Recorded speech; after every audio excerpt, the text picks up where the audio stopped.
Let's get to it, man. Another episode of stupidity. Mm-hmm. I have a sip of this coffee. Let's talk about Cam Newton, man. Cam Newton. Look here. Whole lot of drama about the man's dab. Whole lot of drama about the man's skin color. Whole lot of drama about the man's bravado. Whole lot of drama about how everybody feel about the way that this guy plays quarterback.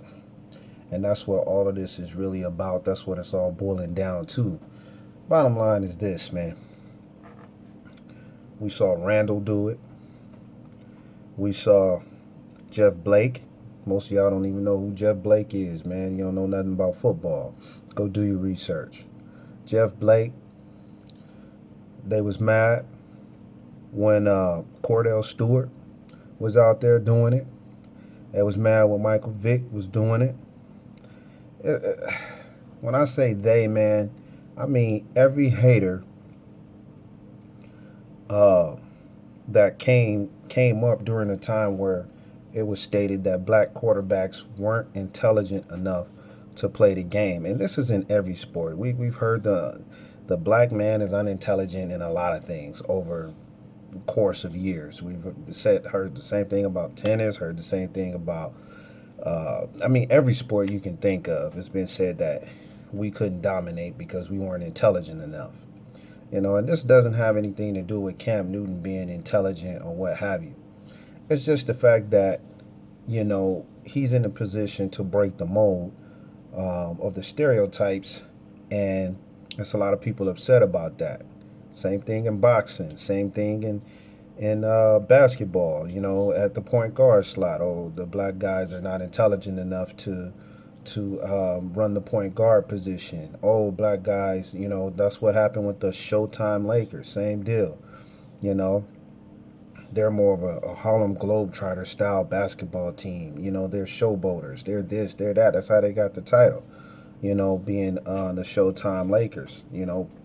But same deal, man. But group of guys on the team, majority blacks. You're gonna see a lot of running. You're gonna see a lot of dunking, a lot of quote unquote showboating. You know, so it's always been negative connotations when it comes down to people breaking the mold.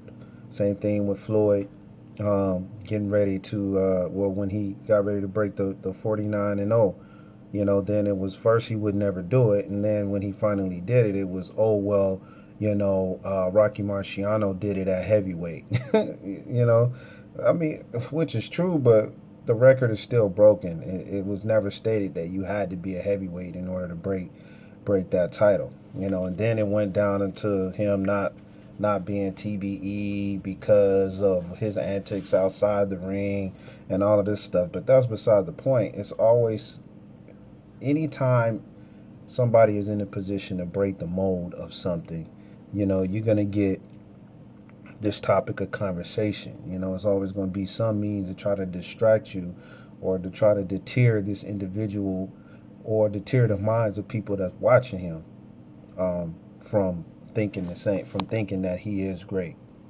Hold on one second, guys. Got some things to do. I'm at work.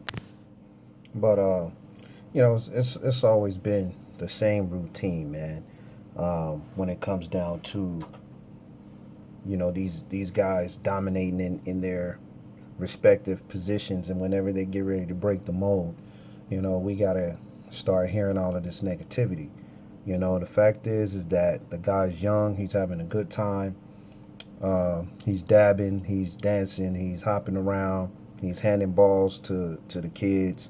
He's doing all of these things, and yet people are still coming up with reasons to hate the guy. I mean, what is the reason for the hate? Like, what is the real issue? The real issue is that now, he's going to change the way that the game is played. That's why he's gonna break that mold of you have to stand in the pocket and take a 7-step drop, and or watch the pocket fold up on you and take a sack. You know, he's breaking that mold. He's making defensive coordinators actually have to do their job. He's making the defensive lineman coach have to do his job. He's forcing these guys, to play a new brand of football, and that's costing people their jobs right now. You know, it should be a good thing for the game, but yet it's a sad day, for a lot of guys because the game will never be the same, especially if this guy goes out and wins the Super Bowl. Now you're gonna have every kid in America that's watching this guy and watching the game of football right now and wants to play that brand of football. They're gonna be out there practicing on how to be Cam Newton, and that's what's really happening. You got a guy like that penetrating pop culture. Same thing happened when Allen Iverson was dominating the game, in basketball. You know, it wasn't the fact that, he was a little guy, he was quick, he was fast, you know, he had the tattoos, he had the braids and this and that, nah. I mean, that didn't really scare people away or deter people away. What really happened was he dominated pop culture. When he started reaching the suburbs, it became a problem. You started having, white culture, white guys wearing wave caps, wanting to wear ice. The attitudes start changing a little bit when they went out to the court. They started wearing baggier clothes, basketball apparel. They started, everything started changing from that standpoint. So that's when it became a problem. That's when it became scary for most people. Was when he started penetrating pop culture, and that's the same thing that's happening now. You got these white kids that want to dab in the end zone. You you got these guys that want to white guys that want to carry this certain type of bravado now. If you want to, if you will, black bravado, hip hop bravado, swag, all of this. You got guys that want to do that now, and whereas they were raised to be a certain way growing up. So now it's a threat to how you know it's hard to say things without crossing a racist line. I don't want to be. I'm not a racist guy. So I wasn't raised like that, man. I like to keep these videos at 8 minutes, man, but I'm gonna go over just a little bit um, due to this topic. But I wasn't raised to be like that. We in my house, my mom always taught us to love everybody, man, and respect everybody.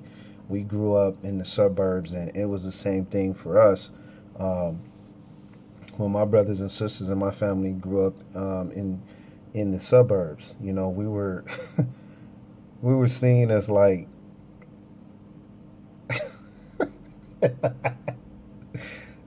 just let's just say we didn't belong there, and we knew it, and it was just sad. But when you start breaking the mold, it starts becoming a problem, and he has broken the mold, and I congratulate Cam Newton, man, for everything that he's doing. Man, his son is really beaming today. For everything that he's doing, and congratulate the Panthers, man. I hope they have great success. We're forgetting about all the other black guys that have to play in the Super Bowl. That's playing on the defensive side of the ball on that team, and as well as with the Denver Broncos, man. We're only talking about Cam Newton and black culture right now. So anyway, man, I hope you guys, got a little something out of this, man. And I just wanted to comment on the Cam Newton situation, and I need to get out of this sun. Anyway, I'll let you, boy.